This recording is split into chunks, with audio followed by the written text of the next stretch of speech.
Hello guys, আসসালামু আলাইকুম। Guys, আজকে তোমাদেরকে তেমন কিছু বলার নাই, শুধু বুকটা ফেটে কান্না আসতেছে। মানে চোখের পানিগুলো ঝরঝর করে পড়তেছে। মানে কি বলবো, সেটার কোনো ভাষাই আমার কাছে নাই। সত্যি কথা বলতে, আমার মা বাবা, আমার মায়ের, আমার সবার বড় বোন, তারপরে ভাই, তারপরে আমি, আমার ছোট একটা ভাই আছে। আমার মা আরো অনেক বছর আগে, যখন আমরা পৃথিবীতে কেউ আসিনি, আমার মার বিয়ের 12টা বছর পরে আমরা পৃথিবীতে আসছি। এই 12টা বছর কিন্তু আমার মা অনেক কিছু সহ্য করছে। শ্বশুর বাড়ির অত্যাচার, জ্বালা যন্ত্রণা। হ্যাঁ, আমার বাবা আমার মার সাথে ভালো করছে, কিন্তু একটা মেয়েকে আগের দিনে, এখনকার দিনে না, আগের দিনে সন্তান না হলে অনেক টর্চার সহ্য করতে হয়। আমার মা অনেক কিছু সহ্য করেছে, দিন রাত 24 ঘন্টা আল্লাহর কাছে কান্না করছে। যে যেখানে যাইতে বলছে আমার মাকে, ওইখানে আমার মা গেছে। আমার মা সাপ দিয়ে গোসল করছে। মানে কি, মায়ের কাছে এগুলা শুনলে চোখের পানি টপ টপ করে পড়ে, যে মা কত কষ্ট করে আমাদেরকে পৃথিবীতে আনছে, কত কষ্ট করে আল্লাহর কাছে কান্নাকাটি করে পৃথিবীতে পাইছে,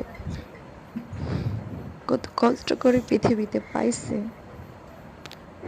অনেক কষ্ট করে আমার মা কিন্তু আমাদেরকে পৃথিবীতে আনছে। তারপরে অনেক কষ্টের বিনিময়ে আমার মা বাবা আমার বোনকে পাইছে, তারপরে আমার ভাই, তারপরে আমি, তারপরে আমার ছোট একটা ভাই। আমরা 2টা ভাই 2টা বোন বর্তমানে আছি। আমরা আমরা সেই সন্তান, যে মা দিন রাত 24টা ঘন্টা চোখের পানি ফেলতে ফেলতে আল্লাহর কাছে কান্নাকাটি করতে করতে তার সন্তানদের এই পৃথিবীতে আনছে। আমরা সেই সন্তান যদি বাবা মার মনে কষ্ট দিই, আমাদের জন্য জাহান্নাম রেডি হয়ে থাকবে। জানি না, এখন আমি বুঝতে পারি, জানো, আমার তো সন্তান নাই। কত দিন রাত 24 ঘন্টা সন্তানের লেগে চোখের পানি ফেলি, যে আমার মাও তো ঠিক এইভাবে চোখের পানি ফেলছে, কষ্ট পেয়েছে, কান্নাকাটি করছে, কত কি সহ্য করছে আমার মতো করে। তারপরে আমার মা আমাদেরকে পৃথিবীতে পাইছে। সেই বাবা মাকে যদি আমরা কষ্ট দিই, মনে আঘাত দিই, তাহলে আল্লাহর আরো শ্রদ্ধা কাঁপবে। তোমরাই বলো গাইস, আল্লাহর আরো শ্রদ্ধা কি কাঁপবে না? আমার ভাই, যে কিনা আমার মার কলিজার টুকরা, সে তার মাকে ভুইলা তার বউকে নিয়ে বাপের বাড়িতে চলে গেছে। বাবা মা ভালো না, আরে পাগলও তো বাবা মা ছাড়া কিছু বোঝে না। আর আমরা তো মানুষ, আমরা তো ভালো মানুষ। আমার মা দিন রাত ভোরা এই কষ্ট সহ্য করতে পারে না। তো আমার আমার মার বউকে কষ্ট দিয়ে আমার ভাইকে নিয়ে চলে গেছে। অনেক কষ্টের পরে আমার মা তার সন্তান পাইছে, অনেক কষ্টের পরে তার সন্তানদেরকে বুকে পাইছে। কিন্তু আমার মার এই কষ্টগুলা দেখলে সহ্য হয় না। আমি আজকে আমার মাকে বলছি, মা, যদি কোনো দিন কোনো কথায় কোনো কাজে সামনের মনে, আমার আব্বার মনে, আমার বাবার মনে কষ্ট দিয়ে থাকি, তাহলে আপনার কাছে মাফ চাই, ক্ষমা চাই, মাফ করে দিয়েন। কারণটা হইলো কি জানো, আমি অনেক বুঝতে পারি সন্তান না থাকার কষ্ট কি, সন্তানের জন্য বাবা মা কি কি করে। এখন আমি বুঝতে পারি। এই জন্য আজকে বুকটা ফাইটা কান্না আসে। আমার ভাই বোনরা যখন আমার মার সাথে একটু অন্যরকম করে কথা কয়, বাবার সাথে সহ্য করতে পারি না। কারণ যে আমি আমার মার মতো, আমার স্বামী আমার বাবার মতো কষ্ট পাইতেছে সন্তান ছাড়া।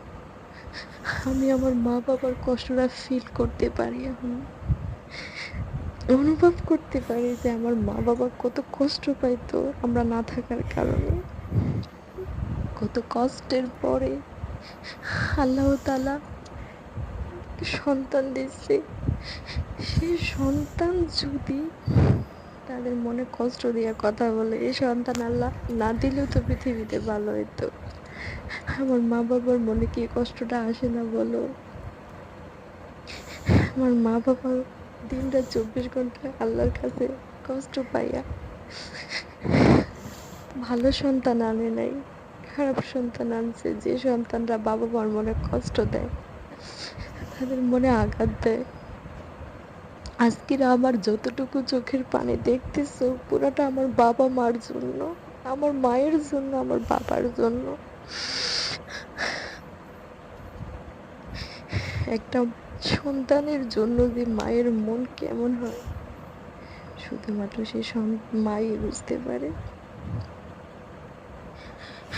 তো আমি পিছনে আজকে তোমাদের সাথে বলবো, পিছনে কোনোদিন বাবা মার সাথে যতটুকুই কোনোদিন যদি খারাপ করে থাকি, আমি আমার বাবা মার কাছে মাপ চাই। কখনোই কষ্ট দিয়ে কথা বলবো না। সামনের দিকে তো বাবা মার মনে জীবনও কষ্ট দিয়ে কথা বলবো না।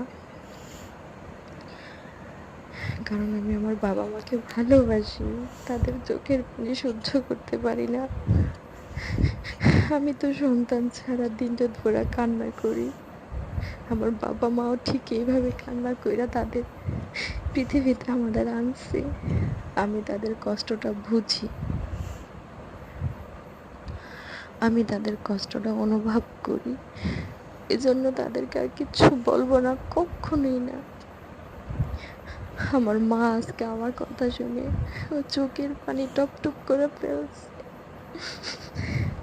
আমার মার খুব শখের ছেলে আমার ভাই, আমার বড় যেটা সেটা, সে ভাই আমার মার মনে কষ্ট দিয়ে চলে গেছে। আমার মার আর পৃথিবীতে কি আছে বলো? আমার মায়ের দিন রাত 24 ঘন্টা সেই ছেলের জন্য কান্না করে। বিয়ে করলে কি এরকমই হয়ে যায়? তোমরাই বলো।